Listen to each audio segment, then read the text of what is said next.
నా పేరు వచ్చేసి అజయ్. కొరుట్ల దగ్గర మాదాపూర్ గ్రామం.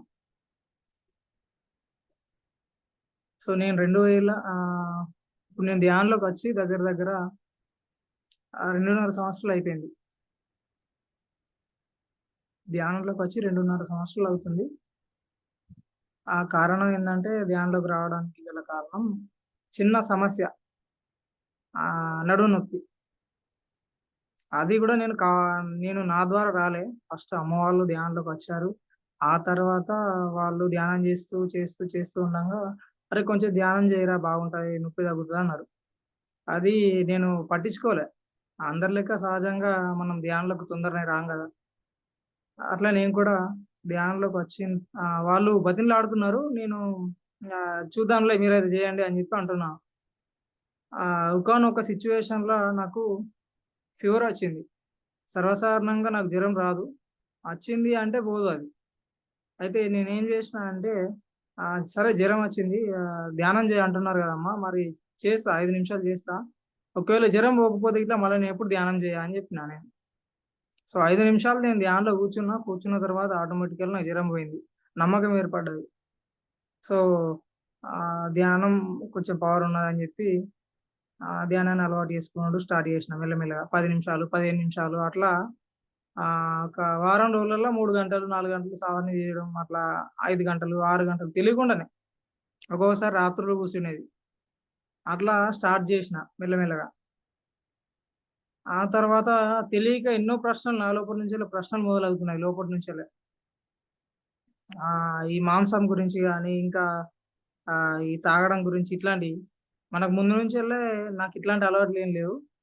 కాకపోతే ఏందంటే, ఈ మధ్యనే అలవాటు చేసుకున్నా. ఈ బ్యాక్ పెయిన్ వచ్చిన తర్వాత జీవితం అయిపోయింది ఇంతే. ఇగ ఉన్నంత కాలం ఎంజాయ్ జేయాలె. ఉన్నంత కాలం గట్టిగా ఉండాలె. తినాలె, తాగాలె, తిరగాలె అన్నట్టు ఇదే ఇగ. ఇదే ఆలోచనలుండి స్టార్ట్ జేసినాం. ఇట్లా కొన్ని దావతులు చేసుకోవడం అట్లాంటివి ప్లాన్ చేసుకొని మెల్లిమెల్లగా, మెల్లిమెల్లగా కొన్ని ఇట్లా ఏర్పాట్లు చేసుకుంటున్నాం. ఒకరోజు దావత్‌లో కూర్చున్న తర్వాత నాకనిపిస్తుంది లోపటి నుంచెల్లి. నువ్వు తినుకుంటా, తాగుకుంటున్న తర్వాత నీ సమస్య ఎట్లా పోతది? నీకింకా సమస్య పెరుగుతది గానీ తగ్గదు గదా! ఇంకా తినుకుంటుంటేనే నీకింక సమస్య పెరుగుతది గానీ తగ్గదు గదా! అని జెప్పి అనిపిస్తున్నది. ఇగ మరుక్షణం వెంటనే ఇంటికొచ్చిన తర్వాత ఆ రోజు నుంచెల్లి బంద్ జేసినా ఇగ. ఆటోమేటిక్‌గా బంద్ పెట్టినా. కావాలనే బంద్ పెట్టినా. మాంసం గానీ, ఈ తాగడం గానీ అవసరం లేదు అని జెప్పి బంద్ జేసినా వెంటనే.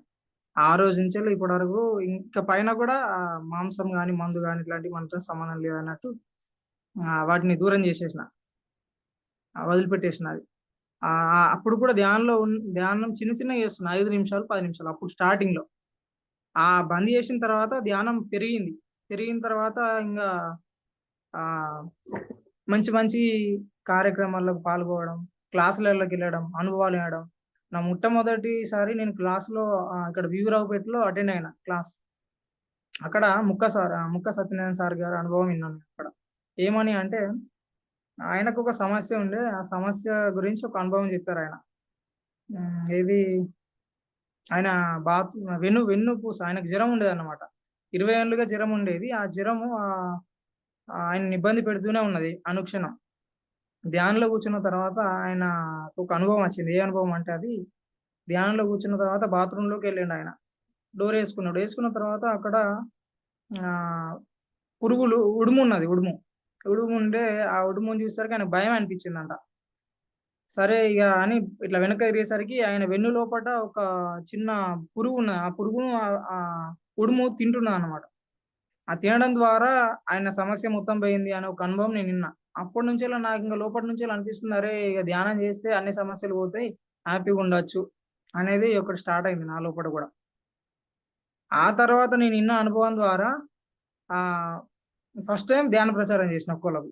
మా క్లాస్ అమ్మాయికి. నేను సహజంగా అసలు నా 10థ్ నుంచెల్లే ఇప్పటి వరకు సర్వసాధారణంగా అమ్మాయిలతో మాట్లాడకపోయేటి. భయముండే. ఫస్ట్ టైము ధ్యానంలోకొచ్చిన తర్వాత ఫోను నంబర్ తీసుకొని మా ఫ్రెండ్స్ దగ్గర వెంటనే ఆమెకు ప్రచారం చేసేసిన. ధ్యానం చెయ్యి ఇట్లా నీకు సమస్య ఉన్నదంట గదా! ఇట్లా ధ్యానం చెయ్యి పోతదని జెప్పేసి చెప్పిన. వాళ్ళు ధ్యానం స్టార్ట్ చేసిర్రు. వాళ్ళు గూడా ఇప్పుడు ధ్యానం చేస్తున్నారు. సో, అట్లా స్టార్ట్ అయింది. ధ్యానము, ధ్యాన ప్రచారం అన్నీ ఒకటేసారి ఒక ఫార్మ్‌లో వచ్చినాయన్నమాట ఒక లైన్‌ల. అప్పటి నుండి ఇప్పటి వరకు ధ్యానము, ధ్యాన ప్రచారము, ఆహ్, ఇట్లా సత్సంగం ఇట్లాంటివి ఏర్పాటు చేసుకుంటూ కొనసాగిస్తున్నాం ఆధ్యాత్మిక జీవితాన్ని. సో ఇప్పుడు మెయిన్ సెక్షన్ వచ్చేద్దాం ఇక.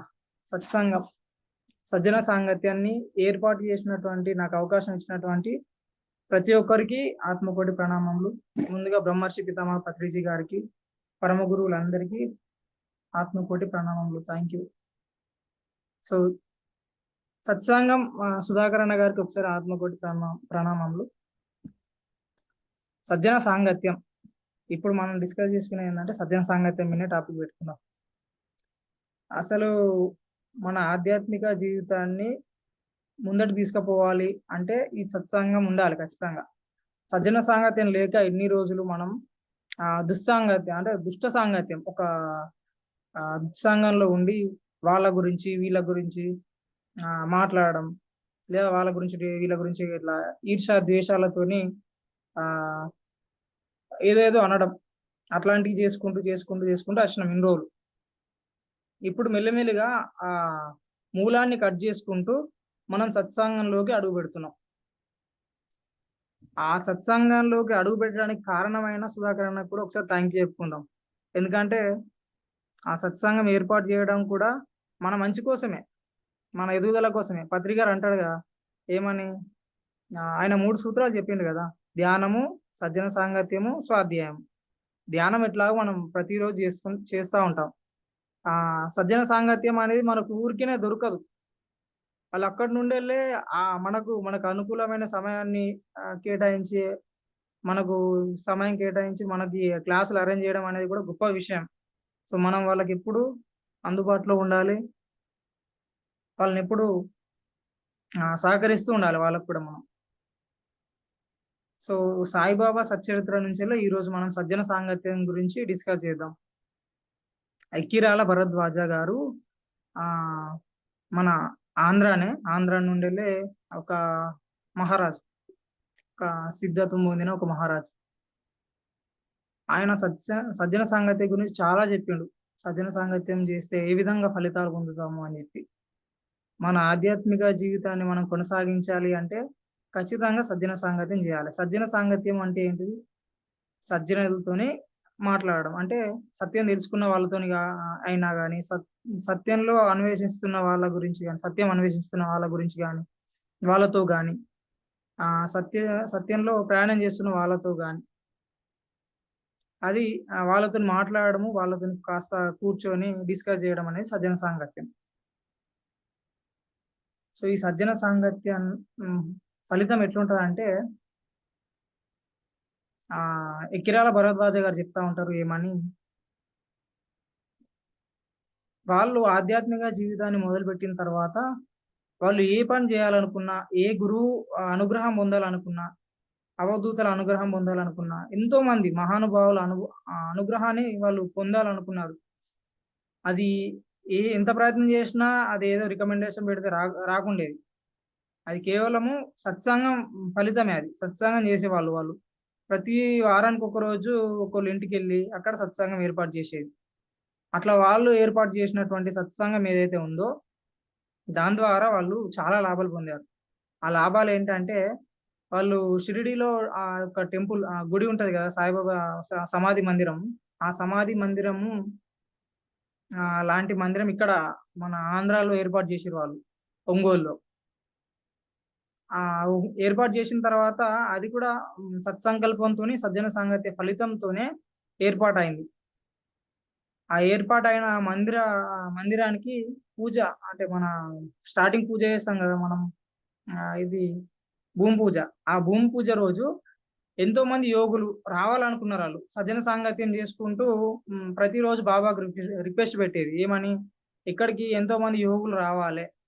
సర్వసాధారణంగా యోగులు రారు, 5 నిమిషాలు కూడా కూర్చోరు. వాళ్ళు వచ్చి కూర్చున్నారు అంటే అది యోగ్యమైన స్థలం అనే అర్థం అన్నట్టు. అట్లా ఎంతో మంది యోగులు, అవధూతలు, మాత వాళ్ళు కూడా వచ్చేవారట.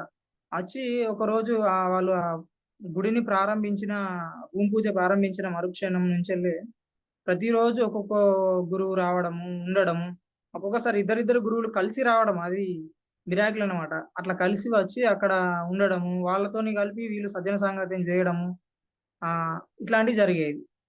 ఈ యొక్క మిరాకిల్ ఏందంటే ఇక్కడ సజ్జన సాంగత్యం ఏర్పాటు చేసిన తర్వాత ఆహ్, అవధూతలు రావడము, వీళ్ళందరూ ఇక్కడికి రావడము, గుడి దగ్గరికి పూజ చేయడము. ఆహ్, అక్కడికి 5 5 గంగ నీరు అంటే 5 స్థలాల నుండెళ్ళే గంగ నీరు తీసుకురావడము రకరకాల మనుషులు. ఇట్లాంటివి జరిగినాయన్నట్టు. ఇవి సర్వసాధారణంగా రావు, జరిగాయి. కానీ సత్సంగ ఫలితం ద్వారానే జరిగినాయి అక్కడ. సో, ఇట్లా సజ్జన సాంగత్యం ద్వారా మనం ఎన్నో పొందవచ్చు. ఇంకోటేంటంటే హ్మ్.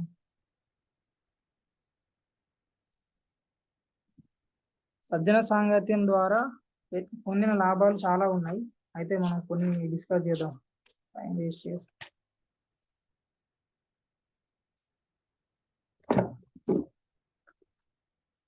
షిరిడీలో సాయిబాబా అంటుంటారు, నన్ను నమ్ముకున్న వారిని చివరికంట గమ్యం చేరుస్తాను అని అంటారు బాబా. అంటే మనం దాన్ని ఎట్లా తీసుకోవచ్చు అంటే, నన్ను అంటే ఇక్కడ గురువు, గురువు అంటే శ్వాస. నీ యొక్క శ్వాసను నువ్వు నమ్ముకొని అంటే నీ శ్వాసతో నువ్వు అనుసంధానమై ప్రయాణం చేస్తా ఉంటే, ధ్యానం చేస్తా ఉంటే ఆటోమేటికల్‌గా నిన్ను గమ్యం చేరుస్తారు. గమ్యం అంటే ముక్తి. చివరికంటే మనం ముక్తే కావాల్సింది అని. ఇక్కడ అద్వైత సూత్రాలు ఎన్నో సాయిబాబా చెప్పిండు. అంటే ఏమన్నానంటే సాయి షిరిడీలో 5.5 అడుగుల శరీరం మాత్రమే గాదు. ఆయన ఏమని చెప్పిండంటే సాయి షిరిడీలో 5.5 అడుగుల శరీరం మాత్రమే నేననుకుంటున్నారు. మీరు పొరపడుతున్నారు. అది నేను గాదు. అన్ని జీవుల రూపాల్లోనూ, సకల సృష్టి రూపంలోనూ ఏ దైవశక్తి ఉన్నదో అదే తామని భక్తులకు ఆయన ఎన్నో సార్లు అనుభవం ఇచ్చారు. అంటే ఇక్కడ అన్ని రూపాల్లో ఆయనే గదా! అంటే మన లోపల గూడా ఆయనే ఉన్నాడు గదా! ప్రతి ఒక్కరిలో ఆయనే ఉన్నప్పుడు మనం అంటే భగవంతుని చూసినప్పుడు మనం ఇతరులను ఎప్పుడు కూడా దూషించము. ఇతరులను ఎప్పుడు కూడా చెడుగా తీసుకోము. వాళ్ళ గురించి మనం నెగెటివ్‌గా మాట్లాడము అని తెలపడం కోసం నన్ను నమ్ముకున్న వారిని చివరికంట గమ్యం చేరుస్తాను అన్నాడు.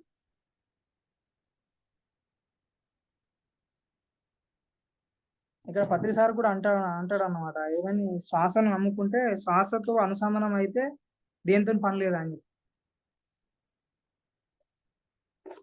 ఒక్కొక్కప్పుడు సాయిబాబా కూడా ఒక్కొక్కప్పుడు భక్తులను చెడ్డగా తిట్టేవారు. తిట్టిన తర్వాత కారణం అడిగితే వాళ్ళతోని ఏమనేవాడంటే అసలు నేను తిట్టలేను, ఆశీర్వదించాను అనేవాడు. మన పత్రి సార్ కూడా అంతే సేమ్. మన పత్రి సార్ కూడా ఏ విధంగా అంటే అందరిని కొట్టకు, కానీ కొంతమందిని కొట్టేవాడు. కొట్టడానికి గల కారణం కూడా ఉన్నది. కానీ కొట్టిన తర్వాత కూడా అది ఒక ఆశీర్వచనం లాగానే తీసుకునేది. ఎందుకంటే వాళ్ళ సమస్యలు ఎన్నో పోయేటివి. వాళ్ళు వేసుకున్న ఏదో కర్మలనేవి అన్నీ పోయేటివి. మన పత్రి సార్ జీవితంలో గాని, సాయిబాబా జీవితంలో గాని 40 ఏళ్ల తర్వాత పత్రి సార్ 40 ఏళ్ల తర్వాత చాలా మార్పులు జరిగినాయి. చూసుకుంటే ఇద్దరు ఒకటే ఇక. సాయిబాబాను, పత్రి సార్ ఒకటే. వాళ్ళ చర్యలు వేరు వేరు గాదు. ఈ సాయి చరిత్రలో చూసుకున్నట్టయితే చాలా ఒకే పోలిక అనిపిస్తా ఉంటది. ఆహ్, ఒక ఒక సాయిబాబా టైంలో ఒక భక్తుడు ఆహ్, షిరిడీలో ఒకనాటి మధ్యాహ్నం ఓహ్, ఒకామె వడ్డన ఏస్తుంటది. వడ్డన ఏస్తుంటే ఒక అక్కడికి ఒక కుక్క వస్తది. ఆహ్, ఆకలితో ఉన్న కుక్క ఒకటి వస్తది. వచ్చిన తర్వాత అక్కడ ఏమైతదంటే ఈమె వడ్డనేస్తున్న ఆమె ఏం చేస్తదంటే ఒక రొట్టెని అక్కడ ఏస్తది.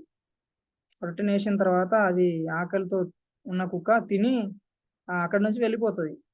అక్కడ వడ్డన అయిపోయిన తర్వాత ఈమె మసీదుకెళ్తది షిరిడీలో సాయిబాబా దగ్గరికి. ఎళ్ళిన తర్వాత సాయిబాబా అంటాడు ఏమనంటే, "అమ్మ నువ్వు నా ఆకలిని తీర్చావు. నువ్వు పెట్టిన రొట్టెతో నా కడుపు నిండిందమ్మా" అంటాడు. అప్పుడు ఆమె అంటది ఏమనంటే, ఆహ్, "నేను మీకెప్పుడు అన్నం పెట్టిన సాయి" అని చెప్పి అంటదామె. "అప్పుడు నువ్వు అప్పుడు కుక్కకు రొట్టె వేసినావు గదా! ఆ కుక్కెవలో గాదు. ఆ కుక్కని నేనే" అని చెప్పి అంటాడాయన. అంటే ఇక్కడ భగవంతుడు సర్వాంతర్యామి, ప్రతి జీవిలోనూ సంచరిస్తూ ఉంటాడు అనే సూత్రాన్ని అక్కడ సాయిబాబా తెలిపారు. ఇది ఒకటోది. ఇంకా ఇట్లాంటిది ఏందంటే, ఆ రోజు సాయంత్రము ఆహ్, సాయిబాబా అక్కడ గోడకు ఆనుకొని మసీద్ ముందట కూర్చొని నిలబడి ఉంటాడనమాట. నిలబడి మాట్లాడుతూ ఉంటాడు భక్తులతో. ఆ టైంలో ఒక లక్ష్మీబాయి షిండే అని ఒక భక్తురాలు అక్కడికి వస్తూ ఉంటది. ఆ టైంలో అక్కడికొస్తది. వచ్చిన తర్వాత సాయిబాబా ఆమెని అంటాడు, "అమ్మ ఆకలిగా ఉంది. కాస్త ఏమన్నా తీసుకొస్తావా?" అని చెప్పి అంటాడు. ఆమె వెంటనే వెళ్ళి గబగబా ఎళ్ళేసి 4 రొట్టెలు తీసుకొని, కూర తయారు చేసుకొని తీసుకొనొస్తది. వచ్చిన తర్వాత ఆ రొట్టెలను అక్కడున్న కుక్కకేస్తాడు సాయి.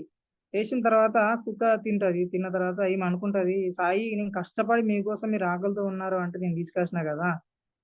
మరి మీరు తినకుండా ఆ కుక్కకెందుకేశారంటే" ఆయన అంటాడు, "ఆ కుక్క వేరు, నేను వేరు గాదు. అది నేను ఒక్కటే. ఆకలితో ఉన్న ప్రతి ప్రాణి ఒక్కటే. ఆకలితో ఉన్న ప్రతి ప్రాణికి ఆత్మ అనేది ఉంటుంది. అది చెప్పుకోలేదు. నేను చెప్తున్నాను" అని చెప్పి అంటాడనమాట. అంటే ఆహ్, కుక్క చెప్పలేదు. నోరు లేని జీవి గదా! మళ్ళా అందులోనూ నేనే ఉన్నాను అని చెప్పి నిదర్శించడానికి కోసం మాత్రమే అక్కడ సాయిబాబా రొట్టెనేసి చెప్తా ఉంటాడు. అది నేనే, దానికి పెడితే నాకు పెట్టినట్టే. దాని ఆకలి తీరితే నా ఆకలి కూడా తీరినట్టే అని చెప్పి అంటాడు సాయి. ఇట్లా ఇట్లాంటియి ఎన్నో సాయిబాబా ఎన్నో నిరూపించాడు. ఇంకోసారి కూడా ఏమైందంటే సేమ్ ఇదే అద్వైత సూత్రంలో భాగంగా హ్మ్. ఒకరోజు సాయి నానా చందోర్కర్ అనే ఒక భక్తునితోని అంటాడు. ఏమని అంటే హ్మ్. ఆకలిగా ఉంది. నాకు తినాలనిపిస్తుంది. పోలేలు అంటే మన సైడ్ బూరెలంటాం. పోలేలు తీసుకురా, పోలేలు తయారు చేసుకొస్తావా అని చెప్పి అంటాడు. నానా చందోర్కర్ అనే భక్తునితోని. అన్న తర్వాత అతడు ఏం చేస్తాడంటే ఏర్పాటు చేసుకొని మంచి వెండి పళ్ళెంలో తీసుకొనొస్తాడు. తీసుకొచ్చిన తర్వాత సాయికి సమర్పిస్తాడు. సమర్పించిన తర్వాత ఆయన తీసుకొని అక్కడ పెడతాడు. అక్కడనే పక్కకెట్టిన తర్వాత ఈగలు, చీమలు అన్నీ వాలుతాయి. వాలిన తర్వాత నేను తీసుకున్నాను. నేను ఆరగించాను. మీరు తీసుకోండి అని చెప్పి ఆయనకు నానా చందోర్కర్‌కి ఇస్తాడు సాయి. ఇచ్చిన తర్వాత ఆయనేమంటాడంటే, "మీరు తిననైనా తినలేదు. మీకోసం కష్టపడి శ్రమించి తీసుకొచ్చిన బాబా. మీరు తినకుండా ఈగలు, చీమలకు పెట్టారేంది" అని చెప్పి ఆయన అడుగుతాడు. ఆయన అడిగితే, "చీమల రూపంలో, ఈగల రూపంలో ఉన్నది నేనే. నేను ఆరగించాను. ఇంక నువ్వు మిగిలిన ప్రసాదం తీసుకో" అని చెప్పి అంటాడాయన. "మీరే ఆరగించారని రుజువేమిటి సాయి" అని చెప్పి ఆయన అంటాడు. అంటే ఆహ్, ఆయనకు మాత్రమే తెలిసినటువంటి ఒక భంగిమ సాయిబాబా ఏసి అక్కడ చూపెడతాడు. అప్పుడు అర్థమైతది. సాయి వేరు, అవి వేరు గాదు. సాయి అంతా ఒకటే. అప్పుడు అర్థం చేసుకుంటారు భగవంతుడు అన్నిట్లో ఉన్నాడు. సాయి అన్నిట్లోనూ ఉన్నాడు అని జెప్పి. అట్లా భక్తులను సన్మార్గంలో అప్పటినుంచెల్లే సాయిబాబా నడిపిస్తా ఉన్నాడు. సజ్జన సాంగత్యాన్ని ఏర్పాటు చేపిస్తా ఉన్నాడు అప్పటినుంచెల్లే. దుస్సాంగం గురించి సాయిబాబా ఏమని చెప్పిండంటే ఒకానొక టైంలో ఒక భక్తుడు అక్కడ మసీదులో హ్మ్. ప్రవచనాలు అయిపోయిన తర్వాత బయటకెళ్తారు. బయటకెళ్ళి అక్కడ రూమ్‌లో గొడవ పెట్టుకుంటారు. గొడవ పెట్టుకొని తిరిగి మళ్ళీ మసీదుకు రావాలి గదా! వచ్చిన తర్వాత అక్కడ ఏమైద్దంటే సాయి యొక్క దర్బార్‌లో ఆ దర్బార్‌లో కూర్చున్న తర్వాత సాయి అతన్ని చూస్తూ ఏమంటాడంటే ఒక పందిని చూపిస్తాడు అతనికి. ఒక పందిని చూపెట్టి ఆ పంది ఎంత ఆహ్, ఇష్టం కొద్దీ ప్రీతితోని మలానే తింటుందో చూసావా? అట్లనే మనం ఇతరులను దూషించడం కూడా అట్లాంటిదే. దూషించడం అంటే ఇగ నిందించడం గాని, ఈర్ష్య, ద్వేషాలతోని తిట్టడము ఇట్లా అనుకుంటాం కదా లోపట అట్లాంటియి. ఇతరులను ద్వేషించడము, తిట్టడము, వాళ్ళ గురించి చెడుగా మాట్లాడడము దీంతో సమానం. మలం తిన్న పందితో సమానం అని జెప్పి సాయిబాబా అక్కడ నిదర్శనంగా ఆ పందిని చూపెడతాడు. చూపెట్టి అది నాలుకతోనే తింటది గదా! తిన్న తర్వాత దాన్నేమంటారంటే, అది ఆ నాలుకతోని శుభ్రం జేస్తున్నది. మీరు మీ యొక్క నాలుకతోనే మీరు చెడుగా మాట్లాడి దుస్సాంగత్యానికి లోనై, మీరు కూడా ఆ విధంగా వాళ్ళు చేసుకున్నటువంటి పాపకర్మలను మీరు మీ యొక్క నాలుకతోని సబ్బు మాదిరిగా క్లీన్ జేస్తున్నారు. వాళ్ళ యొక్క పాపాలు తీసుకొని పుణ్యాన్ని మీ యొక్క పుణ్యాన్ని వాళ్ళకిచ్చేస్తున్నారు అని జెప్పి దానికొక నిదర్శనంగా సాయిబాబా ఆ టైంలో చూపెట్టిండు వాళ్ళకు. అంటే సత్సాంగం గురించి చెప్పిండు. దుష్ట సాంగత్యం గురించి చెప్పిండు. ప్రతిరోజు ఇదే. అందుకే భక్తులకు శ్రేయస్సును కలిగించాలి అంటే సజ్జన సాంగత్యం అనేది చాలా అవసరం అని జెప్పి సాయిబాబా ఆ కాలం నుండెళ్ళే ప్రోత్సహిస్తా ఉన్నాడు. అందుకే భగవంతుడు సర్వాంతర్యామి, మమాత్మ సర్వభూతాత్మ అనేది ఎప్పుడు చెప్తానే ఉన్నాడు.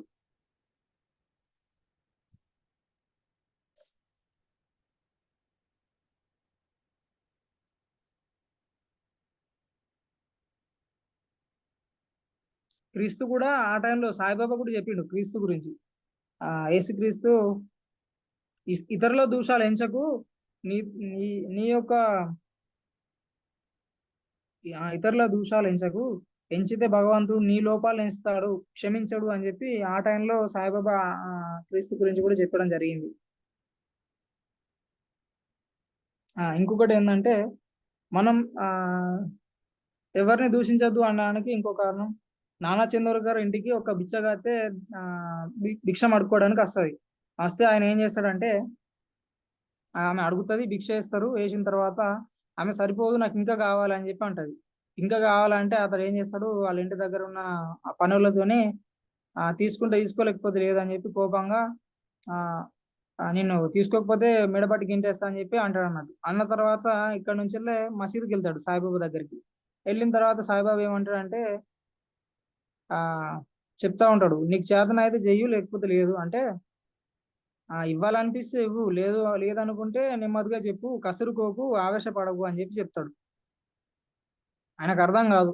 అక్కడ ఉన్న ఒక భక్తుని దగ్గర ఆ పదే పదే దక్షిణ అడుగుతాడు సాయిబాబా. దక్షిణ అడిగితే ఆయన దగ్గర డబ్బులు ఉండవు. అడగంగా అడగంగా అడగంగా ఆయనకి ఏమైతుంది అంటే కోపం వస్తుంది. గట్టిగా చెప్తాడు, నా దగ్గర లేవంటే ఎందుకు బాబా నన్ను ఇబ్బంది పెడతారు అని చెప్పి అంటాడు ఆయన. అంటే లేకపోతే లేదని చెప్పు, నెమ్మదిగా చెప్పు, అంత ఆవేశం ఎందుకు అని చెప్పి సాయిబాబా అంటాడు ఆయనతో. అంటే అక్కడ మనం నేర్చుకోవాల్సింది ఏంటంటే, లేదు మన దగ్గర లేకపోతే లేదని చెప్పాలి, ఉంటే ఉన్నా అని చెప్పాలి. ఇవ్వాలనిపిస్తే ఇవ్వాలి, లేదా అనుకుంటే నాకు ఇవ్వాలనిపించట్లేదు అని సమాధానం చెప్పాలి. కానీ ఆవేశపడవద్దు, ఆవేశపడితే మనం కోల్పోతాం, మన జీవితాన్ని మనం కోల్పోతాం అని చెప్పడానికి ఈ ఉదాహరణ సాయిబాబా ఆ టైంలో చెప్పింది.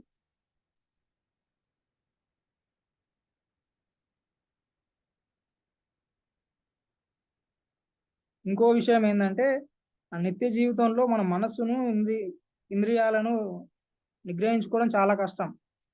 ఆ సాయిబాబా టైంలో కూడా ఒక భక్తుడు మసీదులో ఉంటాడు. మసీదులో కూర్చొని ఉన్న తర్వాత ఒక ముస్లిం భక్తులు ఇద్దరు వస్తారు, స్త్రీలు. అక్కడ బురకా వేసుకొని వస్తూ ఉంటారు.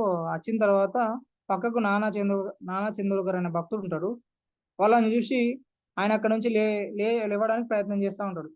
సాయిబాబా అంటాడు అప్పుడు, లేవాల్సిన పని లేదు, కూర్చో, రావాలనుకుంటే వాళ్ళే ఇక్కడికి వస్తారని చెప్పి అంటాడు. ఆయన కూర్చొని ఉంటాడు. కూర్చొని ఉన్న తర్వాత ఏమైందంటే, వాళ్ళు కూర్చొని బురకా తీసేస్తారు. తీసేసిన తర్వాత ఈయన ఇంద్రియాలు మనసు వాళ్ళ పైనకి వెళ్ళి వాళ్ళ రూపాన్ని చూసుకొని ఆ ఊహించుకుంటాడు అంట, పిచ్చి పిచ్చి ఊహించుకుంటాడు అనమాట. ఊహించుకుంటే సాయిబాబా ఆయన బుర్ర పై నుంచి ఒకటి కొట్టి, నువ్వు మానవుని కాబట్టి నీ మనసు ఇంద్రియాలని నీ అదుపులో లేవు, భగవంతుడు ఇచ్చిన అందాన్ని ఆస్వాదించాలి. ఏ అందాన్ని అంటే అంతరంగంలో ఉన్నటువంటి భగవంతుడు సృష్టించినటువంటి అందాన్ని ఆస్వాదించాలని చెప్పి సాయిబాబా దానికి ఉదాహరణగా చెప్తాడు అనమాట. అంటే బాహ్య సౌందర్యాన్ని కాక లోనున్న దైవ సౌందర్యాన్ని ఆస్వాదించాలి అని చెప్పి చెప్తాడు. ఈ సచ్చరిత్ర నేను ఫస్ట్ టైం చదివినప్పుడు ఈ విషయం మీద నాకు ఆ నేను బాగా తీసుకున్నా దీని నుంచే. బయటకు ఎక్కడికి వెళ్ళినా కూడా మనకు కళ్ళు అనేది మనకు చాలా వరకు మనం డిస్టర్బ్ చేస్తూ ఉంటాయి. ఎటు చూసినా ఏదో ఒక విధంగా ఆకర్షణ అనేది ఏర్పడుతూ ఉంటది. ఏ వయసులో అయినా సరే అందరూ ఆకర్షించబడతారు. ఈ చదివిన తర్వాత నేను ధ్యానంలోకి వచ్చిన తర్వాత ఇది ఒక టాపిక్ చదివిన తర్వాత బాహ్య సౌందర్యం అంటే మన కళ్ళకు కనిపించేటువంటి ప్రాపంచిక జీవితానికి సంబంధించినటువంటి ఏవైతే ఉంటాయో వాటిని తీసుకోవద్దు. దైవం సృష్టించినటువంటి ఆ అద్భుతమైన లీలల్ని ఆస్వాదించాలి అని చెప్పి అర్థం చేసుకున్నా. అప్పటి నుండే ఇప్పటి వరకు దాన్ని ఎప్పుడు నేను అనుక్షణం జాగ్రత్తగా అంటే ఎరుకతోనే ఉంటా ఆ విషయంలో. సాయిబాబా ఇంకా చాలా విషయాలు ఏం చెప్తారంటే, గ్రహ బలాలు కూడా గురువు అనుగ్రహ బలానికి లోకివే అని చెప్పి చెప్పిండు. గ్రహ బలాలు అంటే జ్యోతిష్యం ఇట్లాంటివి. ఆ టెండూల్కర్ అనే ఒక భక్తుడు ఉంటాడు. ఆయన పరీక్ష రాయాలి, ఇది లాయర్ పరీక్ష. లాయర్ పరీక్ష రాయడానికి జ్యోతిష్యుని కలిస్తే ఆయన అంటాడు, ఈ సంవత్సరం నీకు బాగలేదు, నీ జాతకంలో బాగలేదు, నువ్వు ఈ సంవత్సరం రాసినా కూడా ఫలించదు అని చెప్పి అంటాడు ఆయన. వెంటనే ఇతను మానుకుంటాడు, ప్రిపేర్ అవ్వడం మానుకొని ఆ, ఇంట్లో కూర్చుంటాడు. వాళ్ళ అమ్మ సాయిబాబా దగ్గరికి వెళ్ళి ఇట్లా జ్యోతిష్కుని కలిస్తే ఆయన ఇట్లా చెప్పిండు సాయి, వాడు చదవడం బాగా పక్కెట్టేసిండు అని చెప్పి అంటే, అవన్నీ పట్టించుకోకు, నీ పైన నువ్వు నమ్మకం ఉంచుకొని నా పైన విశ్వాసంతో చదివి రాయి పాస్ అవుతావు అని చెప్పి అంటాడు సాయి. అంటే ఈయన పోయి ప్రిపేర్ అయ్యి ఎగ్జామ్ రాస్తాడు, పాస్ అవుతాడు. అక్కడ ఏ జ్యోతిష్యం ఫలించలేదు కదా, కాబట్టి నిన్ను నువ్వు నమ్ముకో అని అక్కడ. ఏ జ్యోతిష్యాలను గ్రహ బలాలను పట్టించుకోవాల్సిన పని లేదు, నిన్ను నువ్వు నమ్ముకో అన్నాడు. సో సేమ్ ఇట్లాంటి ఇంకోటి ఏంటంటే, దామోదర్ అనే ఒక భక్తుడు చాలా కాలం నుంచి వెళ్ళే సంతానం లేకుండా ఉంటాడు. ఆయనకు కూడా జ్యోతిష్కులు ఈ జన్మలో నీకు సంతానం అయ్యే యోగ్యం లేదు, సంతాన ప్రాప్తి లేదు అని చెప్పి అంటారు. అన్న తర్వాత అతడు సాయిబాబా దగ్గరికి వెళ్ళిన తర్వాత అట్లాంటి ఏం లేవు, నీకు సంతానం అవుతుందిలే అని చెప్పి అంటాడు ఆయన. ఆయనకు సంతానం అవుతుంది. సో ఇక్కడ మనం తీసుకోవాల్సింది ఏంటంటే, జ్యోతిష్యులను పట్టుకొని అదే సత్యము అనేది పాటించకూడదు. అంటే మన పైన మన విశ్వాసం ఉండాలి, మన పైన మనం ఆ చైతన్యాన్ని తెచ్చుకోవాలని చెప్పి సాయిబాబా చెప్తారన్నమాట ఇక్కడ. సో ఇట్లాంటివి మనం తీసుకోవాలి మన నిత్య జీవితంలో.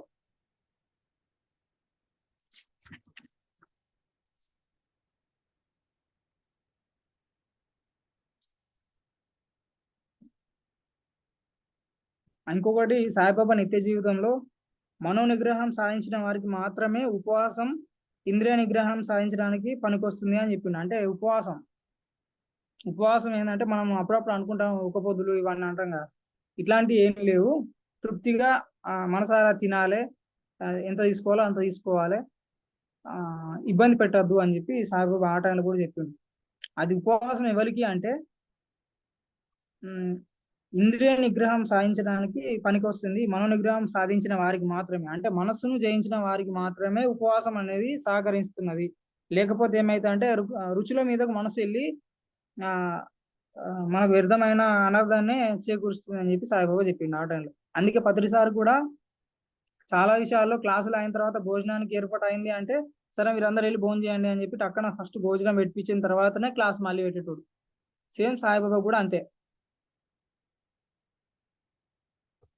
ఇంకొక కర్మ సిద్ధాంతం ఉన్నది, కర్మ సూత్రం. ఇంకోటి ఏంటంటే, ఒక భక్తుడు బాబాకు దక్షిణగా ఆ సాయిబాబా భక్తునికి ఆయన పేరు మీద ₹2 పంపుతాడు, మనీ ఆర్డర్ చేస్తాడు. ఆ టైంలో అప్పుడు ఏమైందంటే, సాయిబాబా ఆయన పరీక్షించుదామని, సాయిబాబా సర్వజ్ఞుడా కాదా అని పరీక్షించుదామని చెప్పి ఆయన అనుకుంటాడు. అనుకొని ఆ ₹2ని అక్కడనే మసీదు ముందట కొంచెం తవ్వి అందులో పెడతాడు. పెట్టి మర్చిపోతాడు. ఇక సాయిబాబా కూడా దాన్ని అడగాడు. తర్వాత అది గడిచిన 6 నెలలకు ఆ అతని ఇంట్లో దొంగలు పడతారు. దొంగలు పడి సర్వం దోచుకుపోతారు. దోచుకుపోయిన తర్వాత ఆ సాయిబాబా దగ్గరికి వచ్చి ఆయన చెప్పుకుంటాడు. ఏమని అంటే, సాయి మా ఇంట్లో నిన్న దొంగలు పడ్డారు, అన్ని దోచుకుపోయారు, అన్ని పోయినాయి అని చెప్పి అంటాడు. కనీసం దొంగలు పడితే నీకు చెప్పుకోవడానికి నేనైనా ఉన్నా, మరి నా ₹2 ఎత్తుకపోయి 6 నెలలు అవుతుంది, వాళ్ళు నాకు పంపించిన రూపాయలను ఎవరో తీసుకుపోయారు అని చెప్పి ఆయన అంటాడు. అంటే అంత చిన్న తప్పుకు ఇంత పెద్ద శిక్షణ సాయి అంటాడు. ఉద్యోగికి నీకు అది ఎక్కువనే కావచ్చు, కానీ నాలాంటి ఫకీర్కు మాత్రం అది కూడా నీలాగా నువ్వు ఏ విధంగా తీసుకుంటావో నేను కూడా ఆ విధంగా తీసుకుంటా అని చెప్పి అంటాడు ఆయన. ఇక్కడ కర్మ సిద్ధాంతం అనేది సూక్ష్మంగా అర్థం చేసుకోవాలి. సాయిబాబాకు ఆ ₹2 అంతే విలువ. ఆ పోయిన దాంట్లో ఆ వాళ్ళ ఇంట్లో దొంగలు పడ్డారు కదా, శ్యామ అనే వాళ్ళ ఇంట్లో దొంగలు పడ్డారు. ఆయనకు పోయింది ఏదైతుందో ఆ అంతా కూడా ఈ ₹2తోనే విలువ సమానం అని చెప్పిండు ఆయన అక్కడ.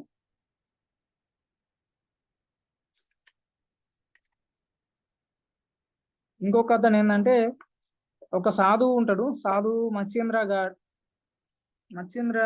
అనే ఒక ప్రదేశంలో తపస్సు చేయమని సాయిబాబా చెప్తాడు. చెప్తే ఈయన ఏం చేస్తాడంటే, అక్కడికి వెళ్తాడు.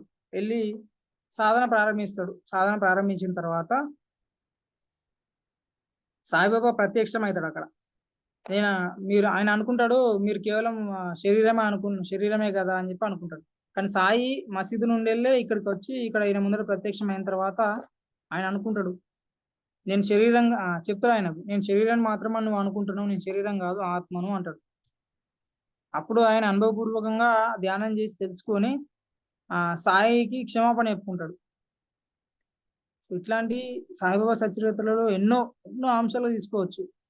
అందుకే ప్రతి ఒక్కరిని తన స్వరూపంగా తానే అంతటా ఉన్నాడు. తా అందరూ తానే, తానే అందరూ అని చెప్పి చాలా సార్లు చెప్పిన సందర్భాలు కూడా చాలా ఉన్నాయి సాయిబాబా దగ్గర నుంచెల్లి. సో, మనం అందరం కూడా ఈ విధంగా సాయిబాబా సచ్చరిత్రలో నుంచెల్లే గాని, ఇంక ఏ విధంగా అయినా సరే గురువు చరిత్రలో గాని, ఇంకా ఏదైనా మంచి పుస్తకాలు, ఆధ్యాత్మిక పుస్తకాలలో ఎవరి చరిత్రలు తీసుకున్నా కూడా అందులో చాలా నిగూఢమైన రహస్యాలుంటాయి. అన్నీ సూక్ష్మంగుంటాయి. సూక్ష్మంగుంటాయి. మనం చాలా అర్థం చేసుకుంటే అర్థమైతాయి. అట్లాంటి ఎన్నో లీలలున్నాయి. సాయిబాబా జీవిత చరిత్రలో గూడా ఒక ఆవిడ ఉపదేశం గురించి వస్తది. ఉపదేశం సాయిబాబా ఉపదేశం చెప్తే రాధాబాయి అని ఒక ఆమె ఉంటది. ఉపదేశం చెప్తే ఉపదేశం చెప్పేదాకా నేనేం తినను. నేను అన్నపానీయాలు అన్నీ బంద్ చేస్తానని చెప్పి మనోనిశ్చయం చేసుకుంటది. మనసులో అనుకుంటది. అనుకున్న తర్వాత సాయిబాబా 3 రోజుల దాకా పట్టించుకోడు. అక్కడున్న భక్తులు సాయిబాబాకి చెప్తారు ఏమనంటే, "సాయి ఆమె చచ్చిపోయేటట్టున్నది. మీ దర్బార్‌లో చావడం మంచిది అంటే ఇతరులేమో అనుకుంటారు. మీరే ఆమెను రక్షించాలి. ఆమెకేదైనా ఒక పరిష్కారం చూపెట్టాలి" అని చెప్పి సాయిబాబాకి రిక్వెస్ట్ పెడితే, సాయిబాబాని పిలిపించి దగ్గర కూర్చోబెట్టుకొని చెప్తాడు. "తల్లి ఈ ఉపదేశం అనేది లేదు. అసలు మా గురువుగారు నాకు ఉపదేశిస్తే కదా నేను నీకు ఉపదేశించేది" అని చెప్పి అంటాడాయన. ఈమె అంటది, "ఉపదేశం ఉన్నది. నాకు మీరేదైనా చెవిలో మంత్రం చెప్పాలా" అంటాడు. అంటదామె. అంటే ఆయన జీవిత చరిత్ర చెప్తారు సాయి.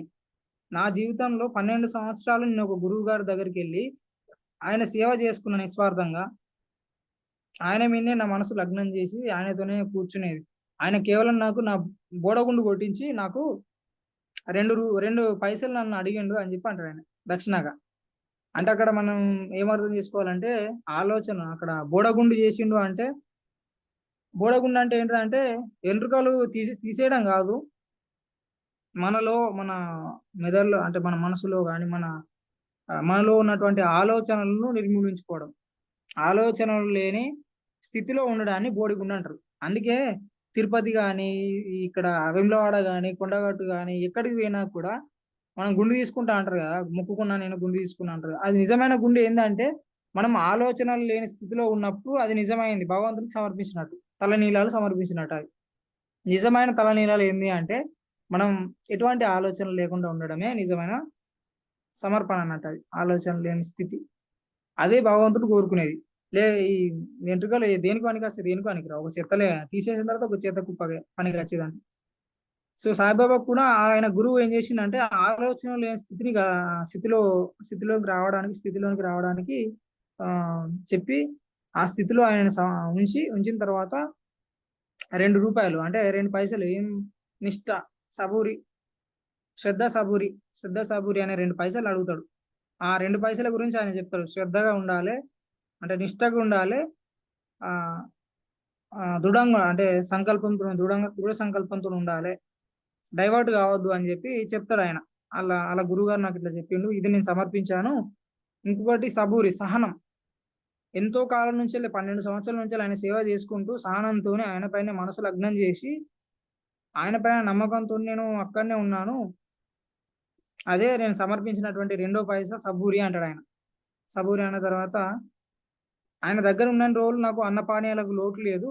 సేమ్ ఒక తాబేలు ఏ విధంగా అయితే ఆహ్, ఒడ్ హ్మ్, ఒడ్డుకు గుడ్లు పెట్టుకొని, అది ఇంకొక ఒడ్డవతల ఉండి, ఆ పిల్లలను కంటి చూపుతోటే ఆహ్, పోషిస్తదో, సేమ్ గురువుకు శిష్యునికి ఆ విధంగా సంబంధం ఉంటదన్నట్టు. ఆ సంబంధాన్ని ఆమెకు చెప్తాడాయన సాయి. చెప్పిన తర్వాత ఆమె, ఆమె యొక్క మనోనిశ్చయాన్ని వదులుకొని ఆహ్, సరే సాయి మీరు ఏ విధంగా చెప్తే ఆ విధంగా అంటే అప్పుడు ధ్యానం చెప్తారు ఆమెకు. ఆమె ధ్యానం చేసుకుంటది. సో, ఈ విధంగా మనము సాయిబాబా సచ్చరిత్రలో ఎన్నో తీసుకోవచ్చు. సాయిబాబా సచ్చరిత్రలో ఉన్నటువంటి అంశాలు చాలా ఉన్నాయి. మన నిత్య జీవితంలో చాలా ఉపయోగపడతాయి అవి. ఆధ్యాత్మిక జీవితాన్ని మనం కొనసాగించాలి, మనకు వైరాగ్యం ఉండాలి అంటే ఖచ్చితంగా సజ్జన సాంగత్యం చేయాలి. సజ్జన సాంగత్యంలో ఏర్పాటు చేసుకోవాలి. రోజు ఒక వారంలో ఒక 2 రోజులో, 3 రోజులో అట్లా ఏర్పాటు చేసుకోవాలి. లేకపోతే మన ఈ జీవితానికి అర్థమే ఉండదు. ఇంకా సాయిబాబా సచ్చరిత్రలు గాని, గురు చరిత్రలో కూడా చాలా ఉన్నాయి. సాయిబాబా సచ్చరిత్రలో నుంచెల్లే సకల సాధు స్వరూపం. అన్నీ ఆల్రెడీ ఆ సమాధి చెందిన ప్రతి ఒక్క గురువు దగ్గర నుంచి వెళ్ళి చెప్తా ఉంటాడు సాయి, నువ్వు అక్కడికి పోవాల్సిన పని లేదు, ఇక్కడనే ఉన్నా, ఆయన రూపంలో నేను ఇక్కడనే ఉన్నా అని చెప్పి అంటాడు. నిదర్శనం కూడా చూపెడతాడు సాయి. సో పత్రిసారి కానీ పరమ గురువులు ఎవరైనా కూడా అద్వైత సూత్రాన్నే చెప్తున్నారు. అంతా ఒకటే. ఎప్పుడు అంతా ఒకటి? అందరి లోపల పరమాత్మని చూసినప్పుడు, అందరి లోపల నిన్ను నువ్వు చూసుకున్నప్పుడు అంతా ఒకటే. మమాత్మ సర్వభూతాత్మ అన్నారు కదా, అది అంతా ఒకటే అనే సత్యం అప్పుడు ఆగుపడుతుంది, మనకు తెలుస్తుంది, ఏర్పడుతుంది. అట్లా మనం ఎప్పుడైతే తెలుసుకుంటామో అప్పుడు అన్ని సాధించినట్టే మనం. అట్లా సజ్జన సాంగత్యాన్ని ప్రతిరోజు కొనసాగించుకుంటూ ఉండాలి. అప్పుడు లైఫ్ ఈజీగా ఉంటుంది, ఈజీగా మనం ఆధ్యాత్మిక జీవితాన్ని ముందుకు లీడ్ చేయొచ్చు. సో ఇట్లా మన ఆధ్యాత్మిక జీవితాన్ని ముందుకు తీసుకుపోవాలి. అందుకే సాయిబాబా అంటాడు, ఇంకొకటి ఏంటంటే, మనం ధ్యానంలోకి వచ్చినాము కదా, ధ్యానంలోకి వచ్చిన తర్వాత సజన సాంగత్యం చేస్తున్నాము, ధ్యానం చేస్తున్నాము, ఆ, స్వాధ్యాయం చేస్తున్నాము అంటే మన జీవితం అక్కడికే పండినట్టు కాదు. అంటే సాయిబాబా దీనికి కూడా ఒక ఉదాహరణ చెప్పిండు. ఏమని అంటే, మామిడి పూత అంతా పండ్లు కావు కదా అని చెప్పి అంటాడు.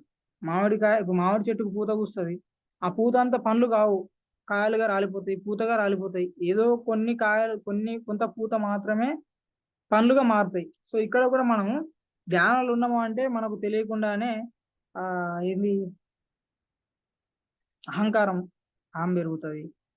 ఇక్కడ నేనే చెప్తున్నాను, అది అంత నాతోనే జరుగుతున్నది అనేది చిన్న చిన్న, నాకు ఇంత శక్తి ఉన్నది, నాకు అంత శక్తి ఉన్నది, నేనే గ్రేటు, అట్లాంటి చిన్న చిన్నవి అంటే గర్వపూరితమైన కొన్ని ఏర్పడతా ఉంటాయి మన పైన. అట్లాంటివి ఏర్పడ్డప్పుడు, అట్లాంటి ఏర్పడ్డ వాళ్ళు ఎంతో మంది ఉన్నారు. యాత్రలు చేసినా కూడా ఎంతో యాత్రలు కానీ, పూజలు కానీ ఎన్ని చేసినా కూడా రామకృష్ణ పరమహంస వారు పొందినటువంటి స్థితిని ఎవరు పొందలేరు. అందుకే శ్రీకృష్ణుడు కూడా చెప్పాడుగా, ఏమని, ఎంతో మంది ఆత్మజ్ఞానాలు బ్రహ్మజ్ఞానాన్ని పొందాలనుకుంటారు, పొందలేరు, నా దగ్గర చేరలేరు అని చెప్తారు కదా. ఇది అదే, దీనికి అదే ఉదాహరణ. అంటే మనం ఇవన్నీ చేసినా కూడా అక్కడికి చేరలేము అంటే కారణం మన దగ్గర దృఢ సంకల్పం లేకపోవడం. గట్టి సంకల్పం ఉండాలి. ఎట్లా, నువ్వు పట్టుదలతోని గట్టిగా సంకల్పం చేసుకొని దాన్ని ఫాలో అవుతా ఉంటే, ఇప్పుడు చిన్నప్పటి నుంచి పిల్లలకు ఉదాహరణకి ఏంటంటే, ఆ కారం బాగా అలవాటు చేసినాం అనుకోరి, చిన్నప్పటి నుంచి బాగా కారం అలవాటు చేసినాం అనుకో, కారం లేకుండా వాడు తినలేడు ఇక. సో ఇది కూడా అంతే, మనం గట్టి పట్టుదలతోని ముందడికి వెళ్తా ఉంటే మనం కూడా ఆ మెట్టుకు వెళ్ళగలుగుతాం, ఆ భగవంతుని చేరగలుగుతాం. అప్పుడు మామిడి పూతలు అన్నీ మధ్యలోనే ఆగిపోతే అనేది జరగదు. గట్టి సంకల్పం ఉంటే జరగదు, ఖచ్చితంగా జరగదు. సో ఇట్లాంటి లీల అమృతము ఎన్నో, సాయిబాబా లీల అమృతాలు ఎన్నో ఉన్నాయి. కొన్ని మాత్రమే నేను సేకరించిన, దానికి మరికొన్ని కొన్ని ఏర్పాటు చేయాలి. ఇంకా ఇంకా చాలా ఉన్నాయి. కాకపోతే అన్నీ ఒక లైన్ల సీక్వెన్స్ లా రాలేవు, కానీ నేను సీక్వెన్స్ గా తయారు చేద్దామని అప్పటి నుంచి ట్రై చేస్తున్నాను. సరిపోలే, ఇంకా ఇంకెంతో చేయాలన్నట్టు ఉండే, టైం కూడా సరిపోలే.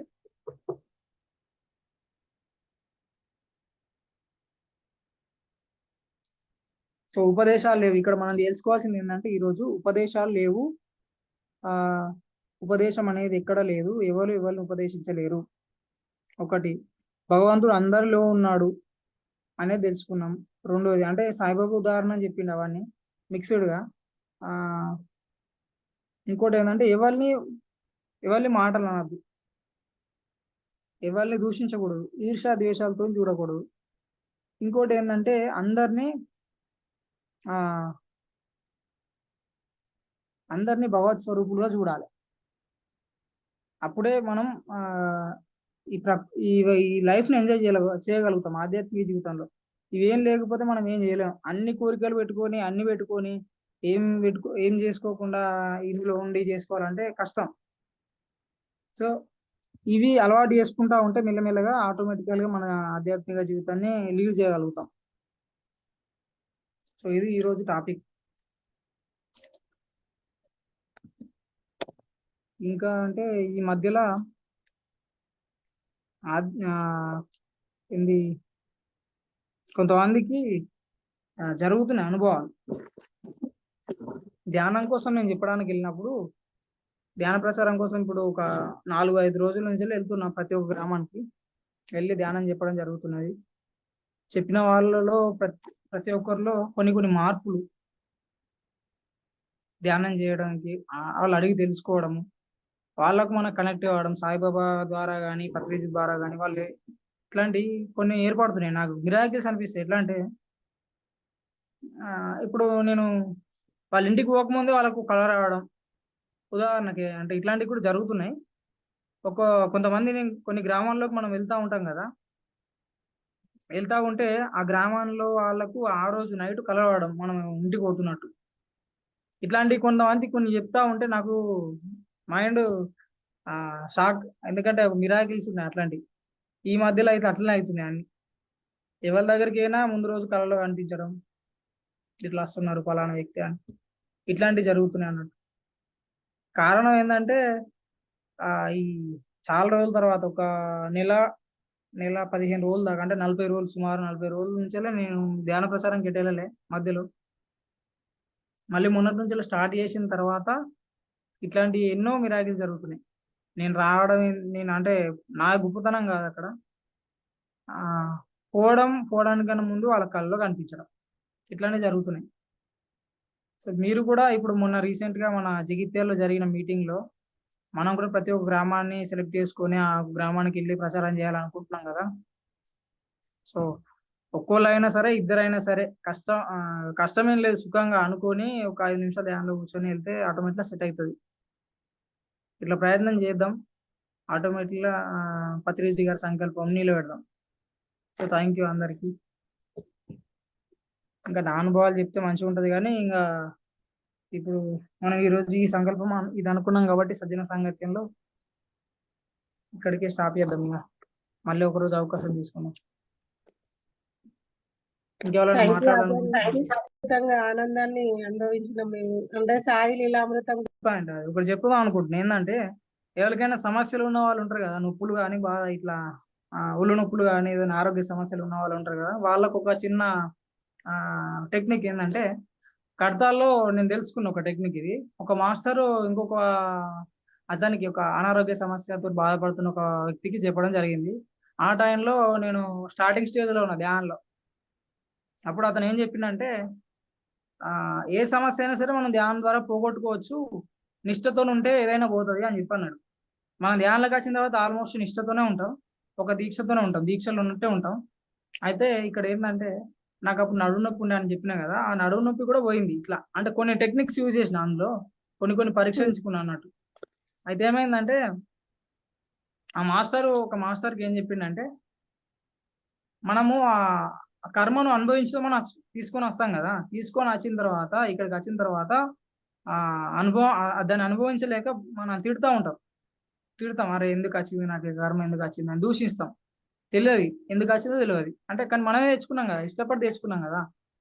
అక్కడ మనం దానికి ఏం చెప్పిస్తాము అంటే చెప్పి వస్తామట ఆ కర్మకు. నేను కిందికెళ్ళిన తర్వాత నీకు క్షమాపణ చెప్తాను. క్షమాపణ చెప్పి నేనిక్కడి నుంచి నా నుంచి నేను విడుదల చేస్తా. విడుదల చేసి నువ్వు వెళ్ళిపోతావు అని చెప్పి చెప్పుకొని వస్తామట మనం. అంటే ఎట్లా అంటే ఇప్పుడు నేను నడుము నొప్పితోని వచ్చినా గదా! ఆ నడుము నొప్పి ఏందంటే నేను చెప్పుకుంటా అన్నట్టు ఈ విధంగా. నేను ఆ నడుము నొప్పిని ఇష్టపూర్వకంగా ఇక్కడికి ఒప్పుకొని వచ్చిన. ఇక్కడికొచ్చిన తర్వాత నేనేమనుకో చెప్పుకుంటా అన్నట్టు. అంటే నేను క్షమాపణ చెప్తే నువ్వు ఇక్కడి నుంచి విడుదల అయితావు అని చెప్పి నేను అక్కడ ఒప్పుకొని వచ్చిన నీతోని. ఇప్పుడు నేను క్షమాపణ చెప్తున్నా. దయచేసి నా నుంచి నువ్వు విడుదలగా అని చెప్పి మనం అంటే వెంటనే ఏ సమస్య అయినా సరే, అది ఎంత పెద్ద సమస్య అయినా సరే పోతది అనేది నేను ప్రాక్టికల్‌గా చూసిన. ఇట్లాంటివి ఎవరైనా ప్రయత్నం చేయాలనుకుంటే కూడా చేయొచ్చు. మనస్ఫూర్తిగా చేయాలి కాకపోతే. ఎట్లా అంటే సింపుల్‌గా చూడండి మళ్ళొకసారి చెప్తా. మనం ఇప్పుడు ఒక సమస్యతోని వస్తాం. అది అక్కడ అంగీకరించి వస్తాం. నేను కావాలనే తెచ్చుకుంటాం అన్నట్టు. కావాలని తెచ్చుకుంటాం దాన్ని. మోస్తాం అని. ఇక్కడికొచ్చిన తర్వాత మర్చిపోతాం. తిడతాం. అట్లా తిట్టకుండా క్షమాపణ చెప్పుకోవాలి. నేను తిట్టినందుకు నన్ను క్షమించు. ఇన్ని రోజులు నేను తెలవకుండా నేను తిట్టినా. ఇష్టపూర్వకంగా తీసుకొచ్చుకున్నా నిన్ను. కానీ తెలవకుండా తిట్టినందుకు నన్ను క్షమించు. నేను రాంగ్‌గా అక్కడి నుంచి ఇష్టపూర్వకంగా తీసుకొనొచ్చిన. మళ్ళొచ్చిన అక్కడ నీకు చెప్పిన ఇంకొక ముచ్చట కూడా చెప్పిన. ఏం ముచ్చట అంటే నేను కిందికొచ్చినాక నీకు క్షమాపణను, కృతజ్ఞత చెప్తే నువ్వు నా నుంచి విడుదల అయితావు అని చెప్పి నేను చెప్పుకొనొచ్చిన. ఇప్పుడు నేను తెలుసుకున్నా. నన్ను క్షమించు. ఇక్కడి నుంచి విడుదలగా అని చెప్పి అంటే ఖతం ఆ సమస్య పోతది. ఇది అవును. ప్రాక్టికల్ గా నేను చూసాను. మీరు కూడా ఎవరన్నా అంటే చిన్న చిన్న సమస్యలు ఏమైనా ఉన్నా కూడా నొప్పులు ఒళ్ళు నొప్పులు కానీ అంటే బాగా రోజుల నుంచి మనం ఇబ్బంది పెడతా ఉంటాయి కదా, అట్లాంటి సమస్యలు అయితే ఖచ్చితంగా పోతాయి అట్లా. తప్పకుండా, తప్పకుండా అజయ్ మాస్టర్. చాలా బాగుంది. టెక్నిక్ చాలా బాగుంది. ప్రాక్టికల్ గా అందరూ యూజ్ చేసి చూడండి మాస్టర్స్ అందరూ. ఇంకా తమ్ముడు ఓకే, చాలా తప్పకుండా. మంచి మంచి అనుభవాలు చెప్తాడు. కానీ ఈ రోజు తన అనుభవాలు ఏం చెప్పకుండా శ్రీ సాయి సత్ సచ్చరిత్ర పారాయణము, సాయి లీలామృతం ఇంకా ఉన్నాయి వాటితోనే అక్క, ఉన్నాయి. ఇంకా మనకు ఉన్నాయి కంప్లీట్ కానీ అందులో చేసేసాడు. ఆ, అవి సంస్కృతంలో అన్నట్టు కొన్ని సంస్కృత భాషలో కొన్ని రాయడం జరిగింది అందులో. అవి మనం చదువుతూ పుస్తకం చదివినట్టు చదువుకోవాలి. అట్లానే ఇక నేను కొంచెం దాన్ని ఇంకొక విధంగా డివైడ్ చేస్తలే తర్వాత ఒక చిన్న చిన్న ఒక చిన్న చిన్న పుస్తకాలు కొన్ని రాసుకుంటే బాగుంటది. రాసుకోవాలి అది. నేను ఇంతకుముందు అన్నకు కూడా చెప్పిండు సుధాకర్, నాకు దగ్గర ప్రిపేర్ చేస్తున్నాయి చాలా అంశాలు దొరికాయి నాకు. నేను ఏదో 4 పాయింట్లు తీసుకుందాం అనుకున్నా, కానీ ఒకటేసారి కొన్ని కొన్ని పాయింట్లు చూసేసరికి ఎన్నో చరిత్రలు ఉన్నాయి అందులో. సాయి సాయి చెప్పినటువంటి ఎన్నో ఉన్నాయి అందులో.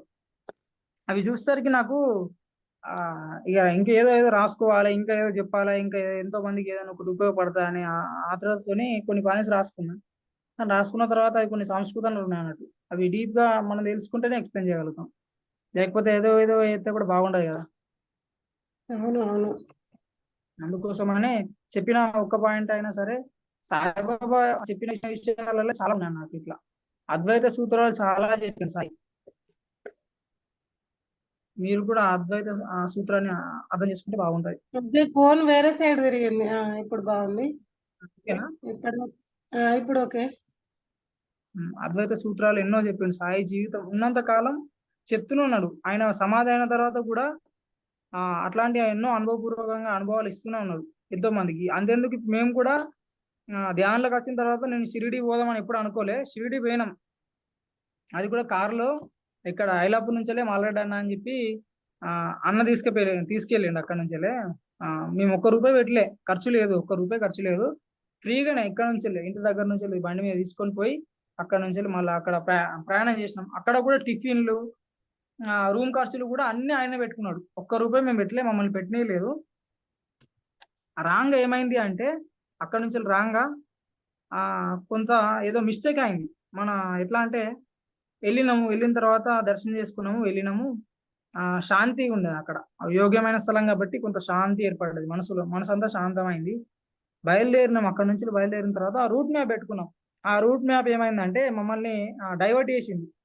ఆ, అది షార్ట్ కట్ రూట్ పెట్టుకొని వెళ్తే అక్కడ డైవర్ట్ అయింది. చీకటి అయింది. చీకటి అయిన తర్వాత ఆ రూట్ లో వరదలు బాగా వస్తున్నాయంట. అప్పుడు వర్షాకాలం, వరదలు వస్తున్నాయి. అసలు కార్ అటు వెళ్ళదు. అక్కడ ఏమైందంటే చిత్రము, ఒక బండి మీద ఒక ఆయన తాగుబోతులాగా వచ్చి అడ్డం పడ్డాడు. రోడ్ పైన అడ్డం పడి ఉన్నాడు. అడ్డం పడి ఉంటే ఆయన ఆపిండు, కార్ ఆపిండు. దిగి చూడండి అని చెప్పి అన్నాడు మమ్మల్ని. దిగి చూడంటే మేము కూడా దిగినాము. దిగి ఆయన దగ్గరికి వెళ్ళేసరికి ఆయన లేపుకున్నాడు బండి. ఆయనే లేపుకున్నాడు. అసలు తాగినట్టు స్మెల్ లేదు. మళ్ళీ ఎట్లున్నాడు, తెల్లగా ఉన్నాడు మనిషి. ఆ చూస్తే కూడా ఎట్లా అంటే ఒక తేజస్సు బాగుంటది ఆయన. ఇప్పటికి కళ్ళలో తిరుగుతూనే ఉంటది అది. లేచి నిలబడి బండి ఎక్కి ఏమంటున్నాడు అంటే, మీరు ఇటు ఎందుకు వస్తున్నారు, ఈ రూట్లో ఎందుకు వస్తున్నారు, మీరు ఎటు పోవాలన్నాడు. నేను నిర్మల్ పోవాలండి. నిర్మల్తో ఇది కాదు, అక్కడ నుంచి వెళ్ళి పోవాలి. అయినా ఈ నైట్ ప్రయాణం చేయడం వల్ల ఇబ్బంది ఉంటది. ఇటు దొంగలు ఉన్నారు, అయినా ఇటు వరద కూడా వస్తున్నది, మీరు ఇటు వెళ్ళలేరు అని చెప్పి ఆయన అన్నాడు. అన్న తర్వాత ఆయన మంచిగా చెప్పిండు కదా అని చెప్పి మేము అక్కడనే నైట్ స్టే చేసినాం. మలుపుకున్నాం, ఇట్లా కారు మలుపుకుంటున్నాము. ఆయన సందులోకి వెళ్ళిండు. ఒక చెట్ల పొద ఉన్నది, ఆ చెట్ల పొదలకు బండి మీద వేయిండు, మాయమైండు అక్కడనే. మిరాకిల్ సాయిబాబాను అప్పుడు లైవ్ లో అక్కడ ఆయన ఆ రూపంలో వచ్చిండు అని చెప్పి అప్పుడు అర్థం చేసుకున్నాం. మస్తు సేమ్ దుఃఖం ఆగలేదు ఇక మాకు. ఎట్లా ఏడుపు వస్తుందో తెలియదు. ఏడుపు వస్తూనే ఉన్నది, ఏడుపు వస్తూనే ఉన్నది. ముట్టుకోలే ఆయన, ముట్టుకోకుండా ఆయన లేచిండు. ఆయననే బండి లాటుకున్నాడు, ఆయననే నిలబడ్డాడు, బండి ఎక్కిండు, సజెషన్ ఇచ్చిండు. నిర్మల్తో ఇది కాదు, ఆయన మహారాష్ట్ర ఆయన కదా, మరి నిర్మల్తో ఆయనకేం తెలియదు. ఆయన మళ్ళీ ఒకవేళ తాగి ఉన్నాడు అంటే తాగి లేడు, అట్లా యాక్ట్ చేస్తున్నాడు అంతే. అది సాయిబాబా ఫస్ట్ మాకు అనుభవం అన్నట్టు. సాయిబాబాని అట్లా ఆ విధంగా శరీరంతో మాకు దర్శనం ఇవ్వడం అనేది అది ఫస్ట్ అనుభవం అది. దాని తర్వాత ఎన్నో ఇచ్చిండు అట్లా. సాయి మిమ్మల్ని చూడాలనిపిస్తుంది సాయి, ఒకసారి నాకు అనిపించాలా అని చెప్పి అనుకుంటే నార్మల్ గా కూర్చొని అనుకుంటే వచ్చిండు.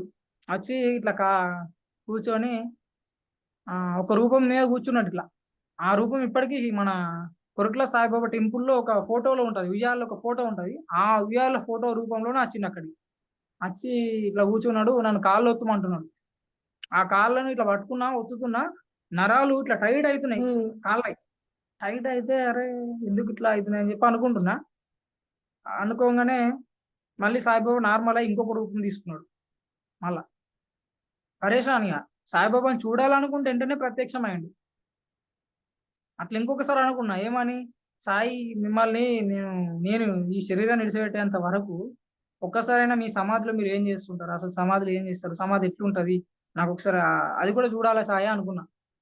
వెంటనే ఏమైందంటే రాత్రి ఒకరోజు మంచిగా పడుకున్నా. పడుకున్న తర్వాత 3 గంటలకో, 4 గంటలకో సమయంలో సమాధి మందిరం అక్కడ కూర్చున్నాం మేము. ఆ సమాధి మందిరం దగ్గర కూర్చున్నాం. కూర్చున్న తర్వాత అక్కడ గంధం ఉన్నది. గంధం. పెట్టుకునే గంధము. అక్కడ ఒక కలశం ఉన్నది. చిన్న కొబ్బరికాయ ఉన్నది. చిన్నగున్నది సైజు. కలశం పెద్దగున్నది. కొబ్బరికాయ చిన్నగున్నది.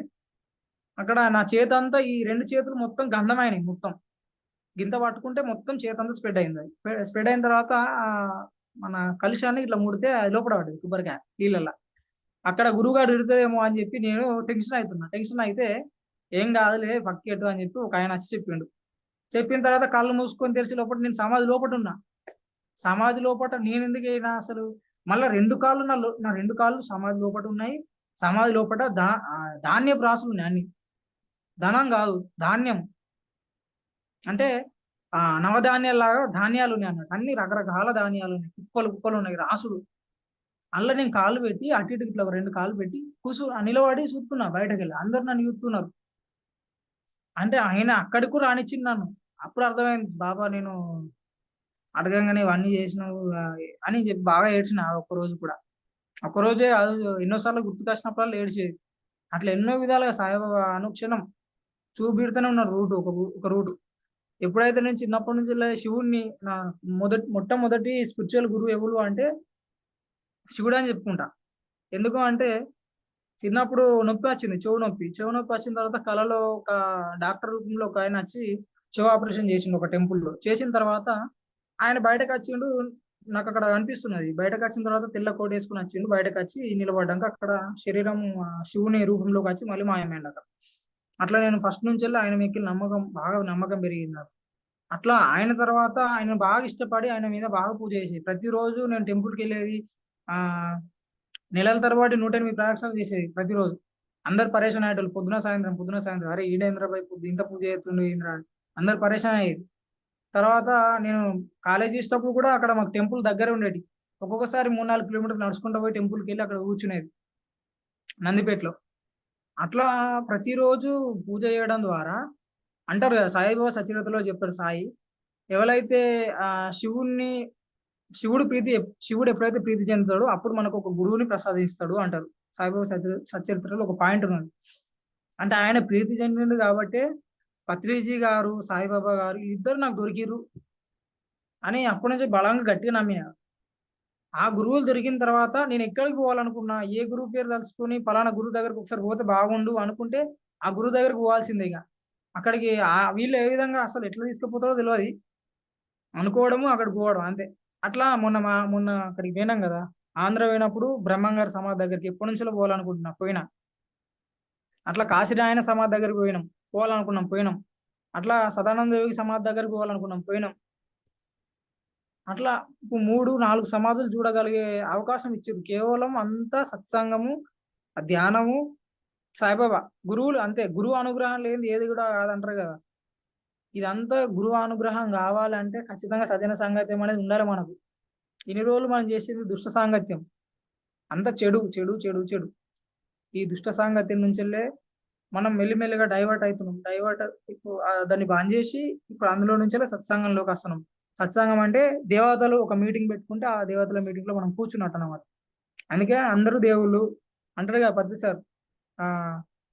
ఆహ్, మాస్టర్స్, ఫ్రెండ్స్ అని చెప్పి అంటాడు గదా! సార్. అట్లా. అందుకే అందరూ దేవుళ్ళే.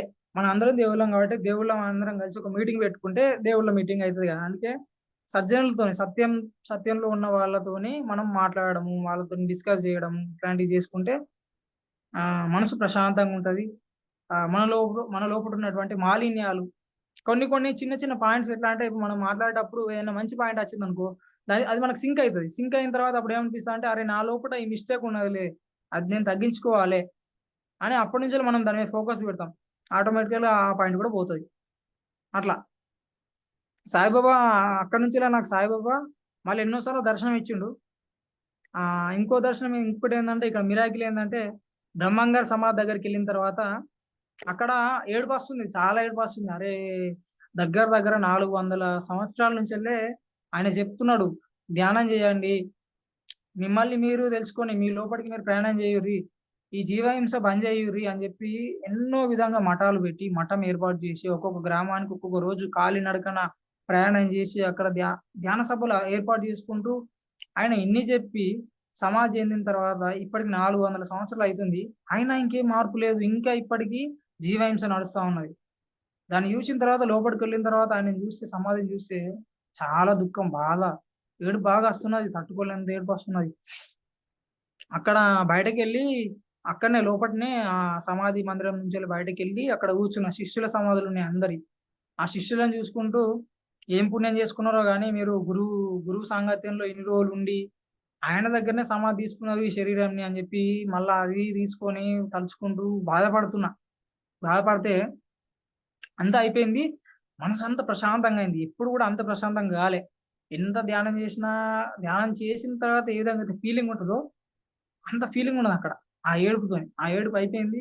భారమంతా దిగిపోయింది. అంతా ఆనందంతోనే వచ్చింది మళ్ళా. కొంతవరకు దుఃఖంతోని. కొంతవరకు మిమ్మల్ని చూడలేమే, మేము ఇదో లేమే అని చెప్పి బాధతోని నడిచింది. తర్వాత లేచి ఇక నడుద్దాంలే అని చెప్పి నడుస్తే, కాలు కిందకెళ్ళి ఒక చాక్లెట్ ఎళ్ళిందక్క. ఆ చాక్లెట్ తీసుకున్న ఆనందం, మామూలు ఆనందం గాదిగ. ఆ చాక్లెట్ తీసుకొని ఇంగా షేర్ చేసుకున్నాం. మాస్టర్ కూడా ఉండే అప్పుడు లక్ష మాస్టరు. ఆయనకు కొంచెం ఇచ్చి నేను కొంచెం తీసుకొని తిన్నామనమాట. అట్లా, అట్లా అనుభవాలు. ఇక్కడికెళ్తే ఇక్కడ మన కాశీనాయన సమాధి దగ్గరికెళ్తే అక్కడ ఒక అనుభవం అయింది. ఏది అనుకుంటున్నాం అరే!